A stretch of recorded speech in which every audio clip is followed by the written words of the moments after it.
Apreciados amigos, ya estamos en la lección 6 de este trimestre y la lección para esta semana se titula La hora de su juicio. ¿Qué nos trae la lección?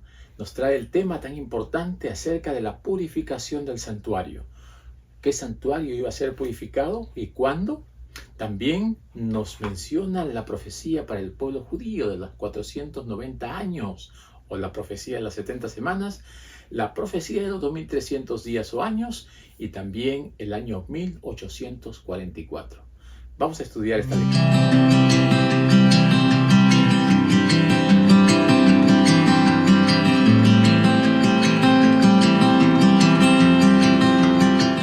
Muy bien amigos, la lección de esta semana está centrada en lo relacionado con la hora del juicio. El juicio, que es un tema tan importante en lo que se refiere al Apocalipsis y en lo que estamos estudiando este trimestre, que es el mensaje de los tres ángeles. Queremos saludar a todos nuestros amigos. Queremos también agradecerles por sus likes y también a aquellos que se están suscribiendo. Quisiéramos que la lección pueda ser estudiada y que todos podamos conocer el tiempo en el que estamos viviendo. Queremos también darle gracias a Dios porque tenemos la bendición de estudiar su palabra con libertad y podemos nosotros predicar a través de estos medios. También queremos agradecer a aquellos que nos están llamando, mandando sus mensajes y animándonos a continuar adelante compartiendo estas lecciones. Vamos a ver la lección 6. Se titula La hora de su juicio. Y el versículo de memoria se encuentra en Romanos capítulo 13, versículo 11 y 12. Y antes de leerlo, vamos a permitir a nuestro hermano Ezequiel Peña para que nos cante este versículo. Vamos a escucharle. Y hagan esto, conociendo el tiempo, que ya es hora de levantarnos del sueño, pues ahora nuestra salvación está más cerca que cuando creímos. La noche está muy avanzada, el día casi ha llegado. Desechemos las obras de las tinieblas y vistámonos de las armas de luz.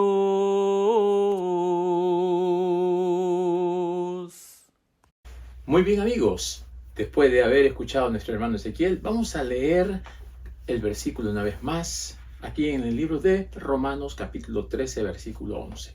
En esta lección vamos a estudiar un poquito más la Biblia, vamos a usarla con más frecuencia, así que alistémonos.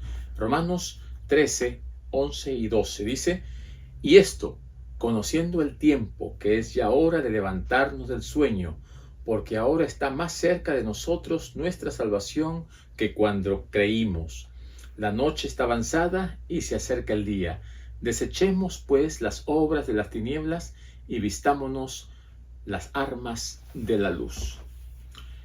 Este versículo nos llama a un reavivamiento, pero también a una reforma. Un reavivamiento porque necesitamos levantarnos del sueño, necesitamos reaccionar, necesitamos abrir nuestros ojos y ver el tiempo en el que estamos viviendo. Pero también nos llama a una reforma, o sea, a un cambio de vida, a una reestructuración de nuestros patrones de comportamiento, de hábitos, para que nuestro carácter esté idóneo para ese momento que ha de llegar, que es la hora del juicio. La lección nos lleva a un aspecto importante de tiempo profético.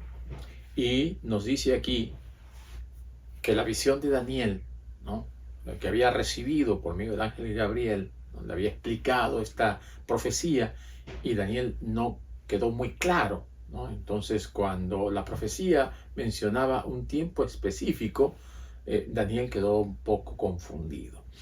Entonces, aquí nosotros encontramos un versículo clave para esto. Daniel 8:14. Y vamos a buscar en nuestras Biblias, en el libro de Daniel, capítulo 8 y versículo 14. Dice: ¿y hasta cuándo serán estas cosas? Y él dijo: hasta 2300 tardes y mañanas, y el santuario será purificado. Todo judío entiende claramente el significado de la purificación del santuario terrenal, porque este se realizaba una vez al año.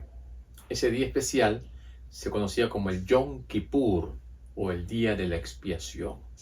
Era un día especial porque todo el pueblo se reunía para conmemorar aquel momento en el cual el sumo sacerdote entraba al lugar santísimo para limpiar todo aquello que había sido contaminado durante el año por los pecados del pueblo. Así que el sumo sacerdote tenía que entrar habiéndose confesado primero él, habiendo hecho un sacrificio por su pecado, por su vida, para ahora interceder y ministrar por el pecado de todos los demás. Era un símbolo de nuestro sumo sacerdote Jesucristo. Así que es importante pues que nosotros tengamos en mente que todas las profecías siempre apuntan a Jesús. Y al final del Daniel 8 vemos que Daniel pues desfallece, quedó espantado, dice, ¿no? Porque no entendía esta visión. Y en Daniel 9, versículo 22, encontramos la aclaración, dice: y él me hizo entender y habló conmigo diciendo: Daniel, ahora he salido para darte sabiduría y entendimiento.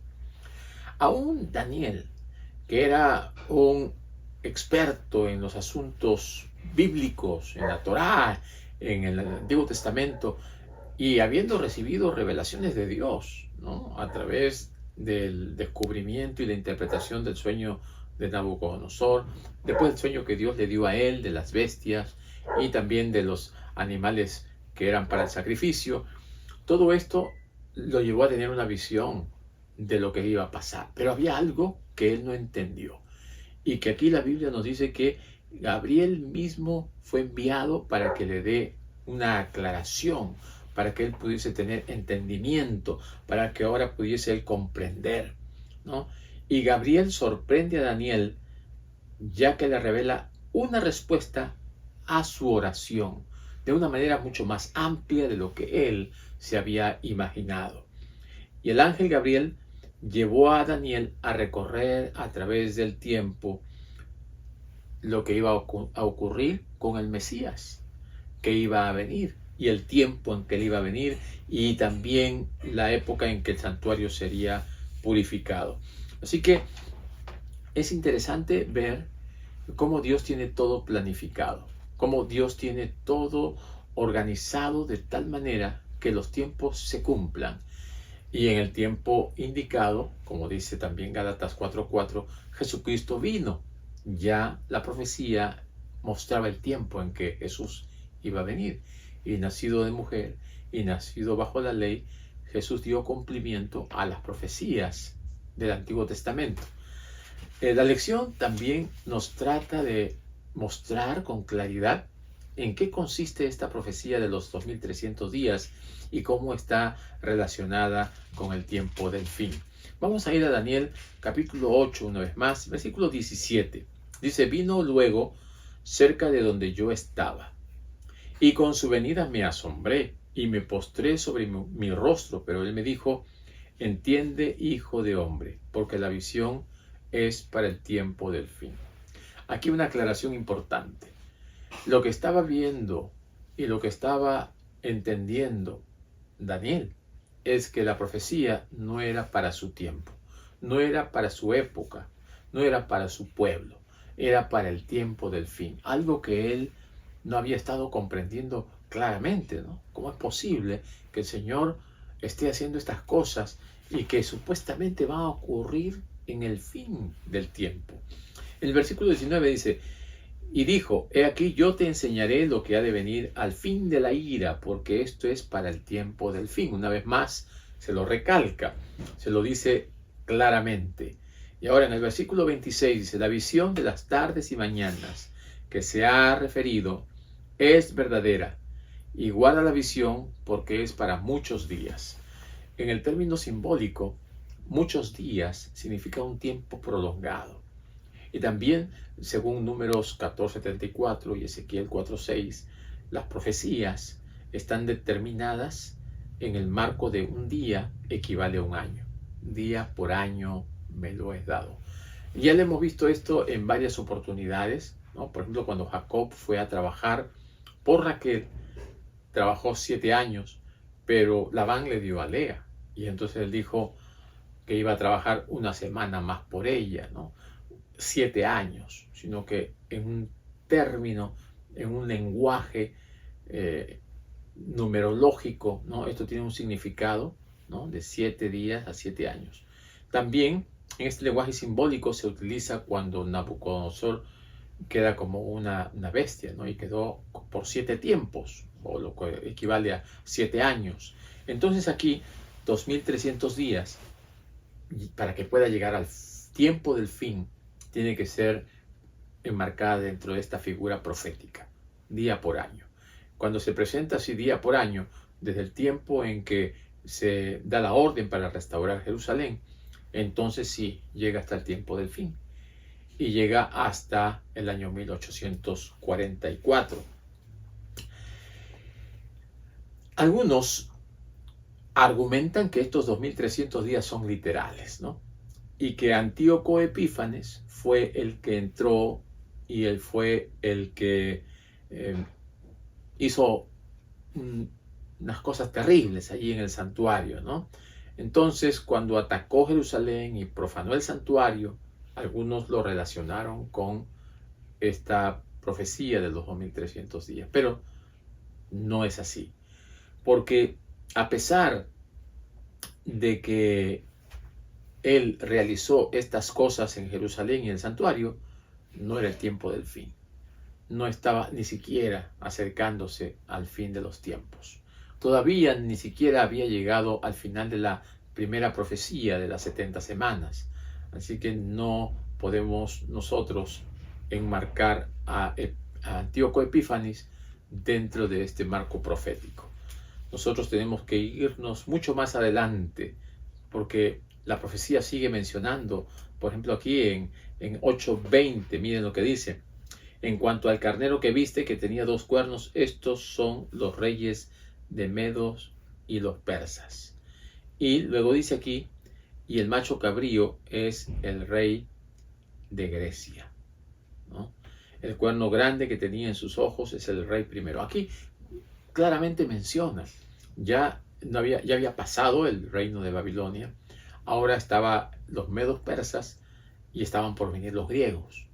Más adelante vendría el Imperio Romano. Así que todo esto se va marcando proféticamente y va encajando con otras profecías anteriores, ¿no? La de la estatua y también la de las bestias de Daniel 7. Entonces vemos que hay una continuidad histórica. Babilonia, Medo-Persia, Grecia, Roma, hasta los 10 dedos de los pies.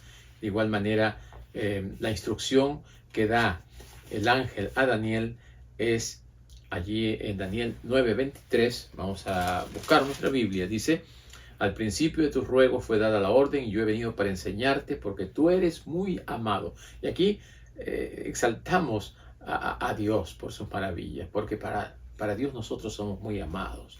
Entiende pues la orden y entiende la visión. Y aquí en el versículo 24 ya comienza a darse los detalles de esas 70 semanas. Dice ahí, 7 semanas están determinadas para tu pueblo, para la santa ciudad, y después dice, habrán 62 semanas, ¿ya? Y después de la reconstrucción de Jerusalén, hasta que se termina la reconstrucción, 62 semanas. Esto nos lleva hasta el año 27, el año cuando Cristo fue ungido, fue bautizado. Y de allí entonces se queda una semana, la última semana, ¿no? 7 semanas a 62 son 69, queda una para las 70 semanas. Esta semana profética son 7 años. Después del ungimiento o del bautismo de Jesús, a la mitad de la semana, 3 años y medio, fue cuando Jesús termina su ministerio y es crucificado y resucita. Y a la mitad de la semana, que fue el año 34, es cuando Esteban es apedreado. Él ve el cielo abierto y ve el santuario del Señor. También ese año Saulo se convierte en Pablo, ¿no? Él es alcanzado por el mensaje del Evangelio, él se convierte en cristiano y de perseguidor se convierte en perseguido. Y ahora Saulo es enviado a predicar a los gentiles. Así que en el año 34 se abren las puertas para el Evangelio a todo el mundo pagano. Ya el pueblo de Israel dejó de ser la nación escogida y ahora el Evangelio va para todo el mundo. Entonces, de allí, el año 34, ahí terminan los 490 años de la profecía para el pueblo judío. Pero todavía quedan de los 2300 días o años un saldo, ¿no? Si vamos del año 34, ¿no?, hasta el final de los 2300 días, pues podemos restar 2300 menos lo que ya se cumplió, 490, nos da 1810. Y allí donde se quedó en el año 34, más esos 1810 años de saldo, entonces nos lleva al año 1844. ¿Qué ocurriría en el año 1844? Según las profecías, la purificación del santuario. Ahora, lo que pasa también es que muchos pensaban que el santuario iba a ser purificado aquí en la tierra. Lo que no se percataron es que ya no hay santuario en la tierra, el santuario celestial, el original, y allí es donde iba a ocurrir esta purificación del santuario. Ahora, en la última semana del pueblo judío, en donde hay la transición entre el pueblo judío y los gentiles, Jesús vino a hacer esa conexión. Jesús vino a darle el último mensaje, el último llamamiento al pueblo judío, y el pueblo judío rechazó, y entonces de allí también ya se preparó el terreno para abrir el evangelio a todo el mundo. La profecía de Jesucristo y de cuándo él iba a morir está claramente manifestada en el Antiguo Testamento. Los judíos tenían que estudiar y analizar y ver que claramente Jesús encajaba dentro del mensaje mesiánico, dentro de las profecías mesiánicas. Estuvieron con los ojos muy cerrados y no se dieron cuenta de que el ungido había llegado, que Jesús era el Salvador del mundo. Y le quitaron la vida al Salvador, le quitaron la vida al Mesías, no dejaron que Él lo salvara. Pero a través de su muerte podemos nosotros también encontrar la salvación. Mis queridos amigos y mis queridos hermanos, ¿qué nos queda a nosotros, pues? Reconocer que el Señor tiene un plan de salvación, que el Señor ha manifestado a través de los tiempos lo que ha de acontecer. A través de los profetas el Señor ha preparado al pueblo para que el pueblo no esté en tinieblas. Si el pueblo escucha al profeta, entonces el pueblo estará apercibido, el pueblo puede estar atento. Pero el pueblo que no escucha a sus profetas va a perecer. El pueblo sin profecías también se desenfrena. El pueblo de Israel no quería escuchar a los profetas. El pueblo se puso de oídos sordos, ciego, espiritualmente estaba muerto. Jesús quiso sacudirlos, ¿no? Le dijo sepulcros blanqueados. Jesús trató de despertarlos de ese letargo espiritual en el cual estaban. Se habían enorgullecido de ser judíos, querían cumplir los mandamientos al pie de la letra y no se daban cuenta que a través de esto estaban haciéndole el juego a Satanás y estaban perdiendo la oportunidad de salvación. Y el Señor no quiere que eso pase pues con nosotros. El Señor quiere que nosotros estemos muy atentos a las señales y a lo que está ocurriendo. Así que el Mesías fue cortado a la mitad de la semana. Según lo que Gabriel le explicó a Daniel, el pacto de Dios, específicamente dado al pueblo judío, a la nación, iba a terminar en las 70 semanas. Ahora, Jesús lo dijo también. En una oportunidad vino Pedro y le dijo: Señor, estoy molesto. Tengo odio en mi corazón por todo lo que hace. Y yo tengo que perdonar. ¿Hasta cuántas veces voy a perdonar, Señor? Y Jesús le dijo: hasta 70 veces 7. ¿Por qué Jesús le contestó de esta manera? Porque aquí le está diciendo, esa es la cantidad de veces que Dios perdona al pueblo de Israel. 70 veces 7 es 490. 490 años de oportunidad, de perdón. Tú tienes que también manifestar ese mismo espíritu. Seguir perdonando, seguir dando oportunidad, ser muy tolerante, tener aguante. Si nosotros perdonamos como Dios, vamos a darle oportunidad a las personas. Vamos a darle oportunidad a aquellos que están actuando muchas veces sin darse cuenta, guiados por el enemigo. Y así estaba la nación judía, enceguecida, estaba terca, estaba reacia, no quería reconocer a Jesucristo como el Salvador del mundo y se opusieron, salvo algunos que otros que fueron tocados y que en el corazón, en lo más profundo, tenían ese deseo de buscar al Mesías y al Salvador. Así que, mis queridos amigos, nosotros estamos en una época en que nos está llegando el fin del tiempo. Estamos viviendo en las postrimerías de la historia del mundo. Estamos viviendo en el tiempo más cerca al fin de la historia de este mundo.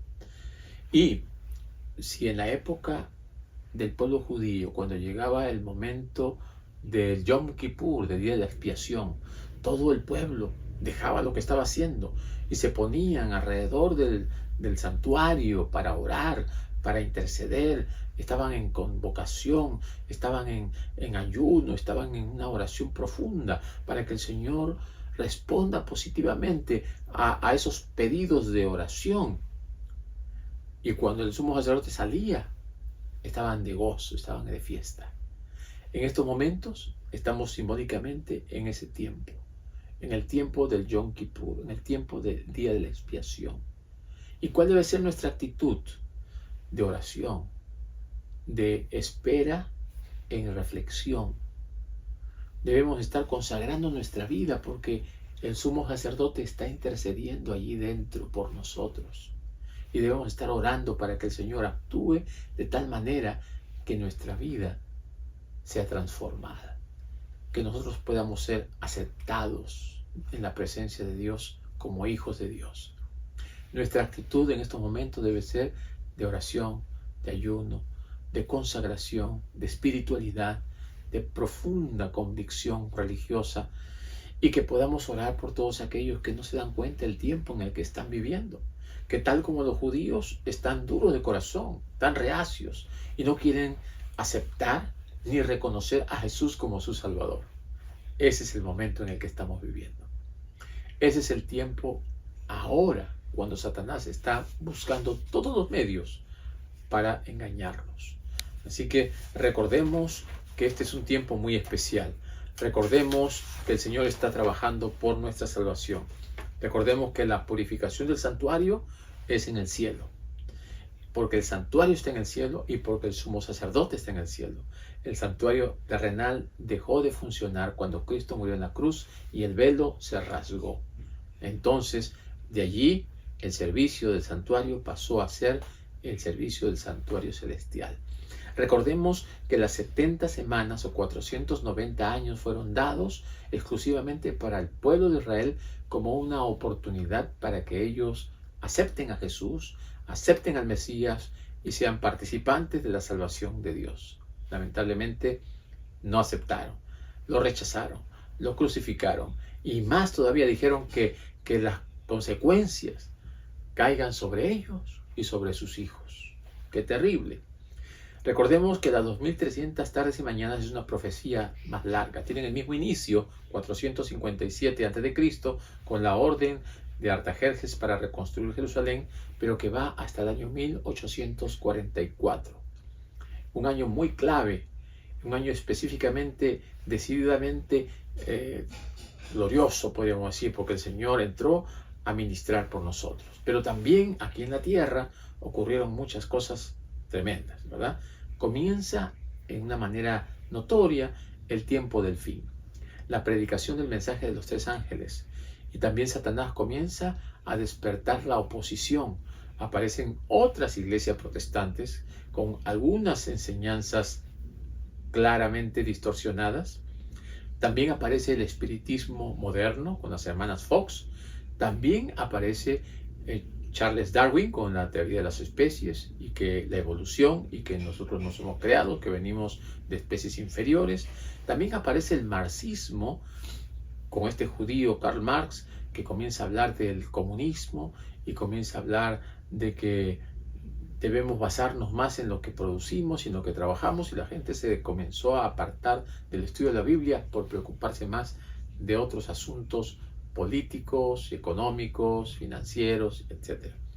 También allí comienza la revolución industrial y aparecen los automóviles y aparece la electricidad y aparece muchas otras cosas que hace posible que el mundo desarrolle de una manera tremendamente rápida, ¿no? La ciencia en los últimos 100, 150 años ha crecido más rápida que en los 1000 años anteriores.